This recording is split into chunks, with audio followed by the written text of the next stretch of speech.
तुलसी को पानी डालते वक्त बोले ये 3 शब्द, गरीबी दूर हो जाएगी, श्री कृष्ण कहते हैं। ये कथा हमें भक्ति, सेवा और ईश्वर के प्रति सच्चे समर्पण की अद्भुत शक्ति से परिचित कराती है। रघुनंदन नामक एक साधारण व्यक्ति, जो प्रारंभ में अत्यंत गरीबी और कठिनाइयों से जूझ रहा था, भगवान श्री कृष्ण की कृपा और तुलसी की पूजा के माध्यम से कैसे समृद्ध और सम्मानित जीवन जीने लगा, यही इस कथा का केंद्र बिंदु है। इस कथा के माध्यम से हम समझेंगे कि तुलसी की पूजा न केवल धार्मिक आस्था का प्रतीक है, बल्कि यह हमारे जीवन में स्थायी खुशहाली और समृद्धि लाने का एक दिव्य मार्ग है। भगवान श्री कृष्ण द्वारा बताए गए 3 शब्द, श्री हरि वासुदेवाय नमः, का जाप कैसे जीवन के सबसे बड़े संकटों को दूर करता है, इसे रघुनंदन के जीवन के उदाहरण से समझा जा सकता है। रघुनंदन ने अपने जीवन में कठिन समय का सामना करते हुए भी भक्ति का मार्ग नहीं छोड़ा, और यही उसका सबसे बड़ा संबल बना। जब नगर में अकाल पड़ा और लोग परेशानियों में घिर गए, तब भी उसने अपनी निस्वार्थ सेवा और भगवान की आराधना से न केवल स्वयं को, बल्कि पूरे नगर को संकट से बाहर निकाला। ये कथा उन लोगों के लिए एक प्रेरणा है, जो जीवन में कठिनाइयों का सामना कर रहे हैं और सही मार्ग की तलाश में हैं। रघुनंदन का जीवन हमें ये सिखाता है कि सच्ची समृद्धि धन या संपत्ति में नहीं, बल्कि भगवान के प्रति समर्पण और सेवा में है। इस कथा को पढ़ते हुए आप भी तुलसी की पूजा और भगवान श्री कृष्ण के मंत्र के महत्व को समझ पाएंगे, जो हर व्यक्ति के जीवन को बदलने की शक्ति रखता है। बहुत समय पहले की बात है, जब धरती पर धर्म और भक्ति का युग था, तब भगवान श्री कृष्ण ने अपने भक्तों को अनेक रहस्य और ज्ञान दिए, जो उनके जीवन को सुखी और समृद्ध बनाने के लिए थे। इन रहस्यों में से एक तुलसी की महिमा का रहस्य भी था, जिसे श्री कृष्ण ने अपने भक्तों को विशेष आशीर्वाद के रूप में दिया। द्वारका नगरी में एक साधारण ब्राह्मण परिवार रहता था। इस परिवार के मुखिया का नाम रघुनंदन था। वह एक अत्यंत धार्मिक और श्रद्धालु व्यक्ति था, जो नित्य भगवान श्री कृष्ण की पूजा और आराधना करता था। परंतु उसकी आर्थिक स्थिति अत्यंत दयनीय थी। उसके पास इतनी भी संपत्ति नहीं थी कि वह अपने परिवार के लिए 2 वक्त की रोटी जुटा सके। कई बार उसने भगवान श्री कृष्ण के आगे हाथ जोड़े और अपनी स्थिति सुधारने की प्रार्थना की, परंतु उसे कोई सीधा उत्तर नहीं मिला। दिन ब दिन उसकी गरीबी और बढ़ती गई, लेकिन रघुनंदन ने अपनी भक्ति और श्रद्धा में कभी कमी नहीं आने दी।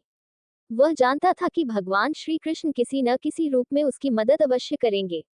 उसका विश्वास अटूट था, फिर चाहे कितनी भी कठिनाई क्यों न आए।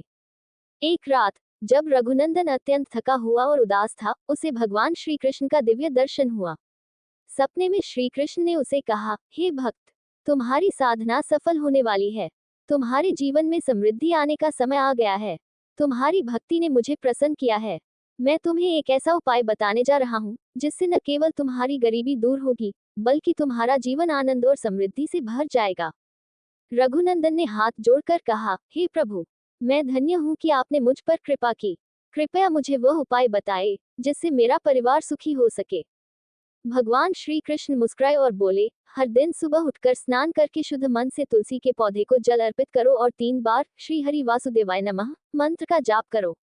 यह मंत्र न केवल तुम्हारी भक्ति को सुदृढ़ करेगा, बल्कि तुम्हारे जीवन में दरिद्रता, कष्ट और दुखों को समाप्त करेगा। तुलसी के पौधे को जल देने से तुम्हारे घर में लक्ष्मी का वास होगा, और तुम जीवन में वह सब प्राप्त करोगे जिसकी तुम्हें आवश्यकता है। रघुनंदन ने भगवान श्री कृष्ण की बातें ध्यान से सुनी और उन्हें अपने हृदय में बसा लिया। उसने प्रण किया कि वह रोज तुलसी की पूजा करेगा और श्री कृष्ण के बताए हुए मंत्र का जाप करेगा। अगली सुबह से ही रघुनंदन ने भगवान के निर्देशानुसार तुलसी की पूजा करनी शुरू कर दी। वह हर दिन स्नान करके तुलसी के पौधे के सामने खड़ा होता, जल अर्पित करता और 3 बार श्री हरि वासुदेवाय नमः का जाप करता।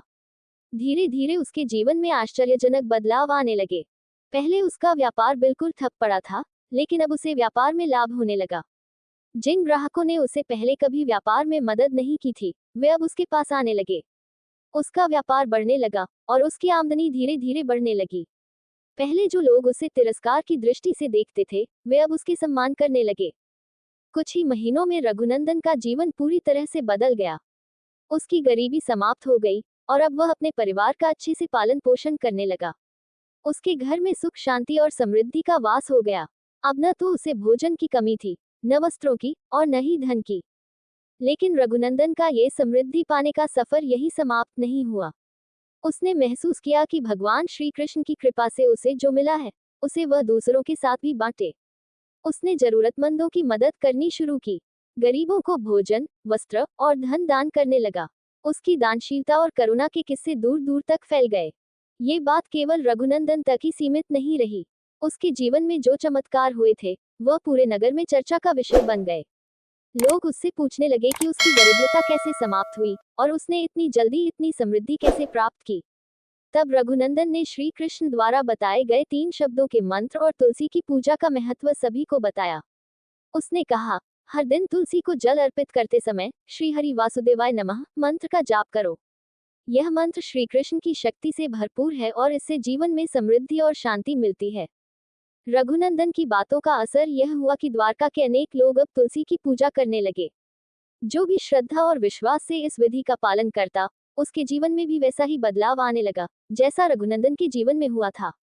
लोगों की गरीबी और दुख दूर होने लगे और उनका जीवन आनंदमय हो गया। श्री कृष्ण के इस उपदेश का रहस्य ये था कि तुलसी का पौधा केवल एक साधारण पौधा नहीं है। ये भगवान विष्णु और श्री कृष्ण की प्रिय वस्तु है, जो न केवल धार्मिक दृष्टि से महत्वपूर्ण है, बल्कि इसमें अद्भुत शक्तियां भी निहित हैं। तुलसी की पूजा से मनुष्य के जीवन में शांति, समृद्धि और सुख आता है। ये पौधा सकारात्मक ऊर्जा का स्रोत है और इसका आशीर्वाद पाने से हर प्रकार की दरिद्रता, कष्ट और रोग समाप्त हो जाते हैं।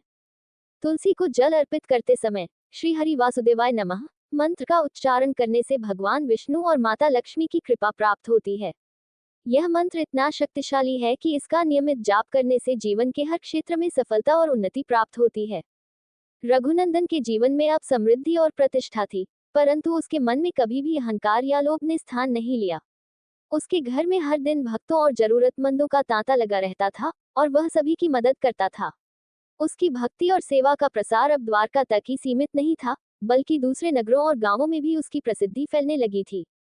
समृद्धि मिलने के बाद भी रघुनंदन ने अपने जीवन को दूसरों की सेवा के लिए समर्पित कर दिया था। वह हमेशा कहते थे, भगवान ने मुझे इसीलिए संपत्ति और सम्मान दिया है ताकि मैं जरूरतमंदों की मदद कर सकूं। अगर आप संपत्ति को सिर्फ अपने लिए रखते हैं, तो वह आपका अहंकार बढ़ाती है, लेकिन जब आप इसे दूसरों के साथ बांटते हैं, तो वह भगवान की कृपा बनकर आपके जीवन में वापस आती है।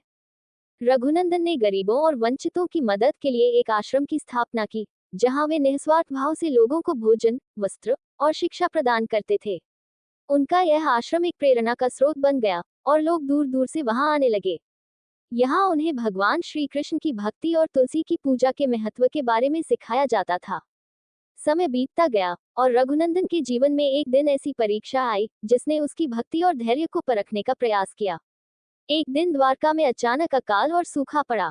खेतों में फसलें सूख गईं, नदियों का पानी घटने लगा और लोग भूखमरी का शिकार होने लगे। पूरे नगर में त्राही त्राही मच गई और लोगों का जीवन संकट में पड़ गया। लोग मदद के लिए रघुनंदन के पास आने लगे। वे जानते थे कि रघुनंदन हमेशा उनकी सहायता करता था और उन्होंने उससे अपने जीवन को बचाने की प्रार्थना की। रघुनंदन ने भगवान श्री कृष्ण की शरण ली और उनसे मार्गदर्शन मांगा। उसने अपने हृदय में पूर्ण विश्वास रखा कि भगवान श्री कृष्ण उन्हें इस कठिन समय से निकालेंगे। रघुनंदन ने सूखे से जूझ रहे लोगों के लिए अपने भंडार खोल दिए। उसने अपने पास जितना भी अनाज और पानी था, वह सब लोगों में बांटना शुरू किया। यहाँ तक कि उसकी अपनी संपत्ति धीरे धीरे समाप्त होने लगी, लेकिन उसने हार नहीं मानी। उसने लोगों की मदद के लिए हर संभव प्रयास किया और हर दिन तुलसी की पूजा करते हुए श्री हरि वासुदेवाय नमः का जाप करता रहा। रघुनंदन की भक्ति और सेवा से प्रसन्न होकर भगवान श्री कृष्ण ने उसकी सहायता का निश्चय किया। एक रात जब रघुनंदन तुलसी की पूजा कर रहे थे, अचानक उनके सामने भगवान श्री कृष्ण प्रकट हुए। श्री कृष्ण ने रघुनंदन से कहा, हे भक्त, तुम्हारी भक्ति और सेवा ने मुझे प्रसन्न किया है। मैं तुम्हारी निस्वार्थ सेवा और समर्पण से प्रभावित हूँ। अब तुम्हारे नगर का संकट समाप्त होने वाला है। रघुनंदन ने भगवान श्री कृष्ण के चरणों में प्रणाम किया और आशीर्वाद लिया। अगले दिन से ही चमत्कार होने लगे।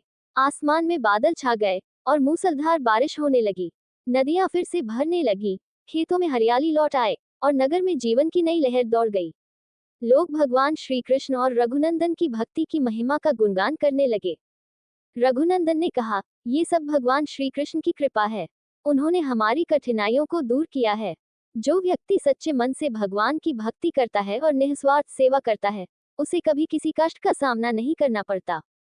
रघुनंदन की यह परीक्षा उसकी भक्ति और धैर्य को और भी मजबूत कर गई। वह अब और भी अधिक निस्वार्थ भाव से सेवा में जुट गए। नगर के लोग उन्हें अपने गुरु और मार्गदर्शक के रूप में मानने लगे। उनकी शिक्षाएं लोगों के जीवन में बदलाव लाने लगी। उन्होंने अंत में यही संदेश दिया, संपत्ति, समृद्धि और सुख केवल ईश्वर की कृपा से प्राप्त होते हैं। जो व्यक्ति तुलसी की पूजा सच्चे मन से करता है और श्री हरि वासुदेवाय नमः का जाप करता है, उसके जीवन में कभी दरिद्रता नहीं आती। भक्ति का मार्ग ही सबसे सच्चा और सरल मार्ग है, जो हमें सच्चे सुख और शांति की ओर ले जाता है। रघुनंदन का जीवन भगवान श्री कृष्ण के प्रति पूर्ण समर्पण और सेवा का प्रतीक बन गया। उनकी भक्ति, सेवा और निस्वार्थ भावना ने उन्हें एक अमर व्यक्तित्व बना दिया, जिनकी कथा युगों युगों तक प्रेरणा देती रहेगी। वीडियो अच्छी लगी हो तो लाइक, शेयर और ऐसे ही वीडियो को देखने के लिए हमारे चैनल को सब्सक्राइब जरूर करें। धन्यवाद।